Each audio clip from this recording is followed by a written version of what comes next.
For over 12 years, young women have trusted this man with their lives as he conducts illegal abortions in a small room turned into a surgery of evil in the high-density suburb of Mbare. He holds the keys to ugly secrets around abortion, making him a contract killer for unborn babies.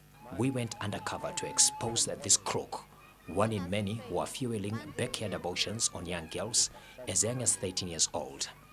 Our investigation was informed by findings from a study conducted through a research by the University of Zimbabwe College of Health Sciences Clinical Trials Research Center, the Zimbabwe Ministry of Health and Childcare, and the US-based Katmaka Institute, which noted that in 2016 there were an estimated 66,800 abortions in Zimbabwe.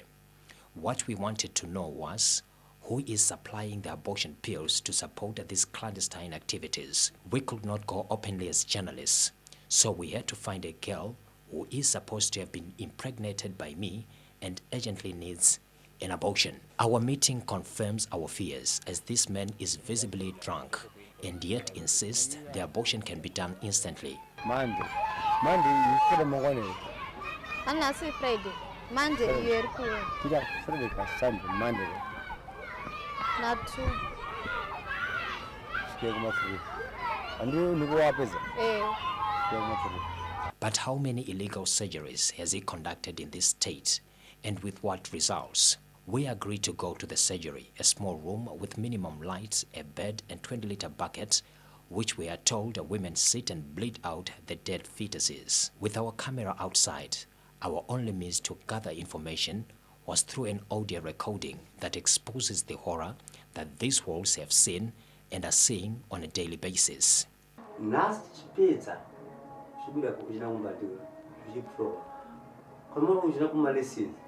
Is normal as usual. Grandmama's mangani.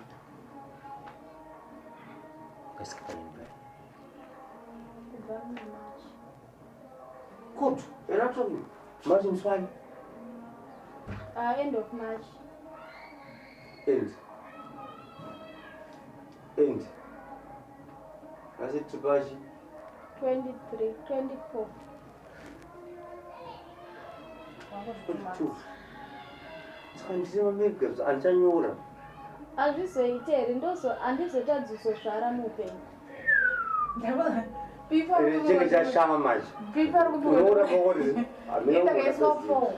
Then the worst part comes, when he presents to us papers that we are supposed to fill in our details, which he claims he is supplied from one of the largest referrals in Harare, name supplied, together with the abortion pills.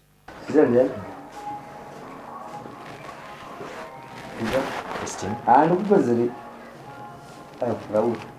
Christine. Christine Chapeano. Christine. Your name? Chapeano. Chapeano.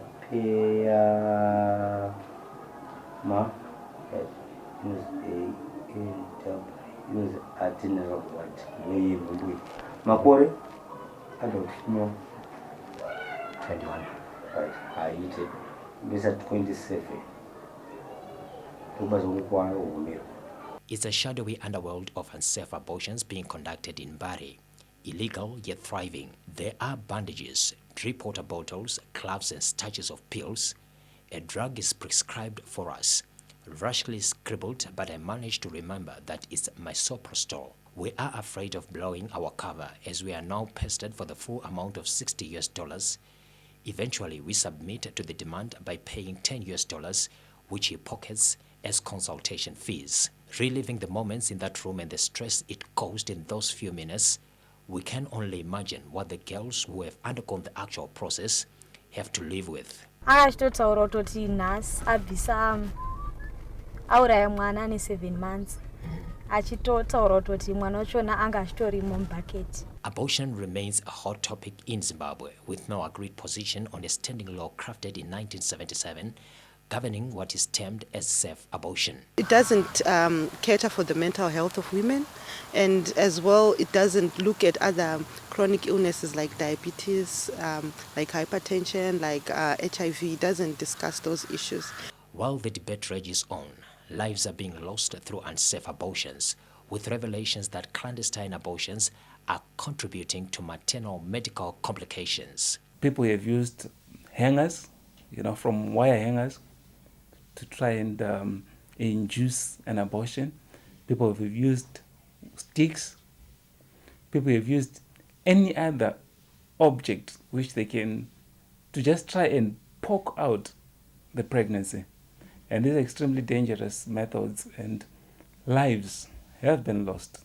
In the wake of increasing teenage pregnancies, who knows if these unborn babies will live to see their next birthdays? Being a Christian nation, it may take time to openly discuss these issues. As Zimbabwe considers its position, the United States has made clear its position through a bill making a termination illegal at as little as 6 weeks into a pregnancy, which has become law in the state of Georgia. Theophilus Chuma, ZBC News,